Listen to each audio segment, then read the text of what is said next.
All organizations require information about the parties and locations that are involved in their business processes.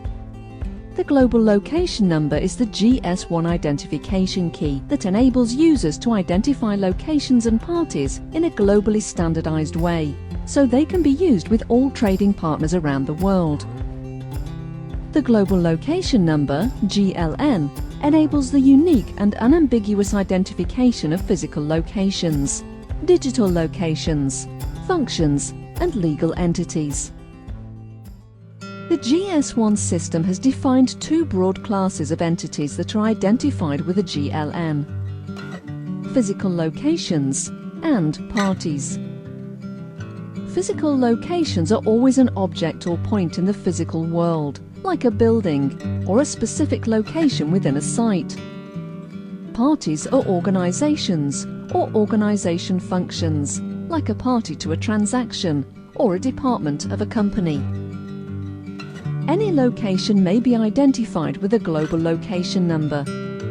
For example, a hospital may decide to identify its delivery address with a GLN and also identify specific areas within the hospital, such as storage rooms and operating theatres, so that all movements of medical products can be tracked accurately throughout the building. GS1 barcodes, or EPC RFID tags, encoding the GLN, may be read to record where actions are taking place and also where different healthcare products and assets are being stored. The organizations and functions involved with supply chain transactions are known as parties. These include commercial parties to a transaction, third parties such as logistics service providers, and regulatory and other public sector agencies. Each party identified by a GLN may also be associated with a physical location. Global location numbers have a similar structure to the GTIN 13. GLNs always have a field length of 13 digits, and the context of their use ensures there is no confusion with GTIN or any other GS1 identification key. One example of GLN use is in GS1 EDI messages, such as the order and invoice messages of GS1 EANCOM and GS1 XML. Use GLNs to uniquely identify themselves in a globally recognized and standard way. GLNs are also used in many other ways. Another example is the use of GLNs to identify delivery points, so a supplier has the details of all distribution centers that they deliver to, including the unique GLN for each location. The GLN can be encoded in a barcode or EPC RFID tag at the physical location, such as a warehouse, and referenced in transactional EDI messages. Many companies are using the GS1 logistic label on logistic units, such as pallets. Each of these labels will include a unique serial shipping container code, SSCC, and in addition, the label can, for example, include the GLN of the ship-to location.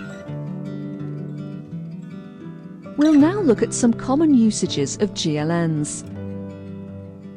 GLNs are a vital component for the efficient and effective use of many GS1 system standards, including EDI, GDSN, Global Data Synchronization Network, EPCIS, etc., where GLNs are used to identify all the locations and parties. In this introductory course, it's not possible to cover all uses of GLN, and we highlight only 3 here. A GLN by itself means nothing, so it must be associated with the master data for the relevant location or party. Master data will vary according to business requirements. For example, street and contact details for delivery points, and bank account details for electronic invoicing, etc. Master data must be communicated to all the trading partners. GS1 EDI is the GS1 standard for electronic data interchange, EDI, the interchange of structured data according to agreed message standards by electronic means. GS1 EDI uses GLNs to identify all parties and locations. Also, digital locations, such as the mailbox or network address, are identified with a GLN to support EDI applications.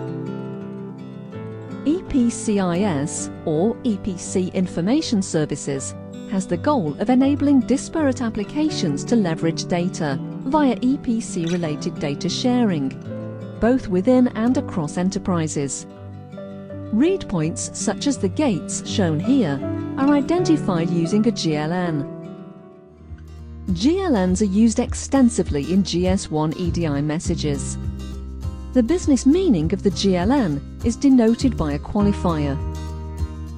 The examples show a buyer and seller with the qualifier shown in orange and the GLN in blue in the two EDI standards, GS1 EANCOM and GS1 XML.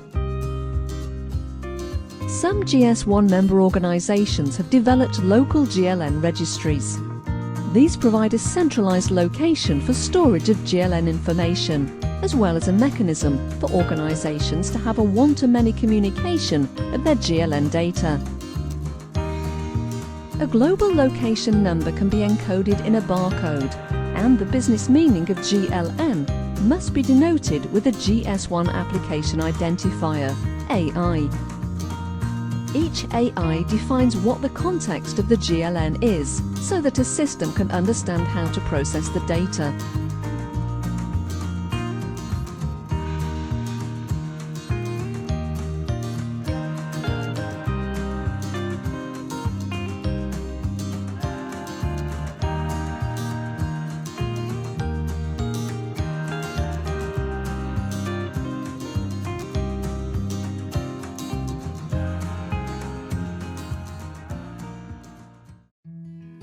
Although the needs of many users will be met with a GLN, an extension component can be added if the user needs to identify many internal sublocations. For example, all inventory locations in a warehouse. Some users need to identify every single possible location in their buildings. For example, a warehouse may want to identify every storage point uniquely to enable the most accurate location information for their stock. In this case, they will allocate a GLN for the main building and then add an extension component to differentiate between every individual storage point. The extension component may only be used together with the GLN for the main location. When it is barcoded, the extension component must be denoted by AI 254, and it must follow the GLN of the main location denoted by AI 414. GS1 has developed GLN allocation rules to help users allocate numbers consistently worldwide. Like all other GS1 standards, the rules for GLN allocation are agreed through the user-driven GS1 Global Standards Management Process, GSMP. GS1 recommends that the GLN be assigned at source by the party that defined the location for use in its operations. The party in charge of the location is responsible for communication of the master data associated with a GLN. If a location is sold, the new party in charge of the location may need to allocate a new GLN. A GLN of a closed location cannot be reused for at least 4 years, and a longer period may be needed in accordance with legal requirements. The GLN allocation rules provide specific rules on GLN assignment per business scenario. The business scenarios address various organizational and attribute data changes that may occur in practice. For each situation, the rules indicate whether a new GLN should be assigned or whether the change can be communicated in other ways.